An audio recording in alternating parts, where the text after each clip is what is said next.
Hi అండి, నేను మీ నాగశ్రీని మాట్లాడుతున్నాను. ఎలా ఉన్నారు అందరూ? అందరూ బాగున్నారు అనుకుంటున్నానండి.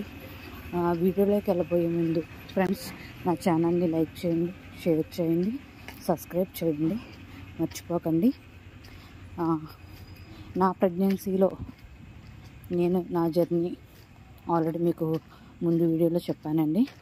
నా ప్రెగ్నెన్సీ తర్వాత ఒక చిన్న ప్రాబ్లమ్ని ఫేస్ చేశాను నేను. అది ఏమిటంటే అండి, నేను ప్రెగ్నెన్సీ డెలివరీ అయిన తర్వాత బెల్ట్ పెట్టుకోవడం మానేశానండి. తొక్కలే డాక్టర్ చెప్పాడు, కానీ నేను ఒక 2 months వేసుకున్నాను అంతే బెల్ట్.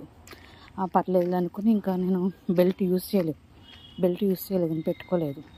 ఇంకా బెల్ట్ పెట్టుకోకుండానే డ్యూటీ గట్ట వెళ్ళిపోయేదాన్ని. ఆ తర్వాత నేను చాలా పెద్ద ప్రాబ్లమ్ని ఫేస్ చేశానండి. నాకు లైట్గా స్టమక్ పెయిన్ వచ్చేదండి. అంటే బోకర్లో పడుకోవడం మూలంగా ఏమో అని నేను అనుకునేదాన్ని. వచ్చి తగ్గిపోయేది. అలాగా నాకు ఈ 9 monthsలో బాగా పుట్టిన 9 months వరకు అలా పెయిన్ వచ్చేదండి. నేను పెద్ద ఏముందండి, ఆల్రెడీ ఫార్మ్ సిస్టమ్ కాబట్టి పెయిన్ కిల్లర్ ట్యాబ్లెట్ వేసేసుకునేదాన్ని, నాకు తగ్గిపోయేది. కానీ నా డిసెంబర్లో మాత్రం రీసెంట్గా అండి, బాబు పుట్టినరోజు ముందే, అది నవంబర్లో వచ్చింది. అయితే నాకు పెయిన్ వచ్చింది, కానీ నేను ట్యాబ్లెట్ వేసుకున్నానండి. December 20th బాగా పెయిన్ వచ్చింది. అదేంటి, ఆల్రెడీ మనకి థైరాయిడ్ కూడా ఉందండి. సర్లే హాస్పిటల్కి వెళ్తున్నాను కదా, ఒకసారి స్కాన్ చేయించుకుంటే సరిపోద్ది అనుకుని నేను ఆల్రెడీ థైరాయిడ్ డాక్టర్ దగ్గరికి ఇలాగ స్టమక్ పెయిన్ వస్తుంది సార్ నాకంటే, ఏం కాదమ్మా గ్యాస్ట్రిక్ ట్రబుల్ ఏమో అన్నారు. లేదు సార్, నేను ఇలాగా బాగా పుట్టి 9 months అవుతుంది కదా, నాకు ఎంతకో డౌట్గా ఉంది సార్ అన్న. సార్ ఏమన్నారంటే, ఓకేమ్మా స్కాన్ చేయించుకో, నీకైనా ప్రాబ్లం ఉంటే గైనిక్ దగ్గర సజెస్ట్ చేస్తాను అని అన్నారు సార్. ఓకే అనుకుని వెళ్ళానండి, స్కాన్కి చేయించుకున్నాను. అంతా మనకి కొంచెం తెలుస్తుంది కదండి, కోడ్ లాంగ్వేజ్ మెడికల్ది. ఫ్యాటీ లివర్ grade 1 అన్నారు. ఓకే, తర్వాత అంబిలికల్ హెర్నియా అన్నారు.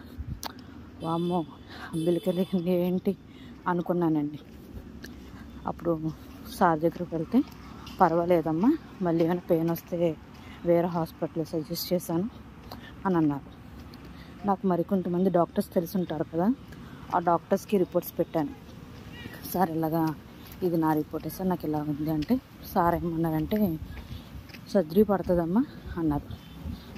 అదేంటి, ఆల్రెడీ మొన్నే రీసెంట్గా సర్జరీ అయింది, C-section, మళ్ళీ సర్జరీ ఏంట్రా బాబు అనుకున్న నాలో నేను ఫీల్ అయిపోయేదానండి. అది నేను చేసిన చిన్న మిస్టేక్ మూలంగా ఆపరేషన్ వరకు వెళ్ళాల్సి వచ్చింది. తప్పదు కదండి, మళ్ళీ పెయిన్ మళ్ళీ వస్తే తట్టుకోలేము. ఎప్పటికైనా నేను సర్జరీ చేయించుకోవాల్సిందే, అది డ్యామ్ షూర్. అందుకని ఇంకా December 25th ఆపరేషన్ చేయించేసుకున్నాను. అలాగే మన Jan 23rd బాగా పుట్టినరోజులో కూడా హెల్తీగా ఉన్నానండి.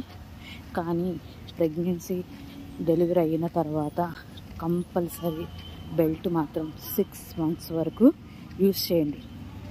నేను చేసిన తప్పు ఇంకెవ్వరు చేయొద్దు, ప్లీజ్ అండి. ఇది నేను నా లైఫ్లో జరిగింది, మీకు వీడియోలో తెచ్చానండి. ఇది మాత్రం కంపల్సరీ మర్చిపోవద్దు. ఇలా చిన్న మిస్టేక్లు వెళ్ళండి ఆపరేషన్ వరకు అని వెళ్తాం. ఎందుకండి, మన ఆరోగ్యం మన చేతుల్లో ఉంది. Be careful friends. ఈరోజు ఈ చిన్న వీడియోతో మీ ముందుకు వచ్చాను. అలాగే మరికొన్ని వీడియోస్ చేయాలని నా ఛానల్ని ఆదరించండి. ఇంకొంతమందికి నా ఛానల్ని షేర్ చేయండి ఫ్రెండ్స్. మర్చిపోవద్దండి, like and share and subscribe. Bye friends.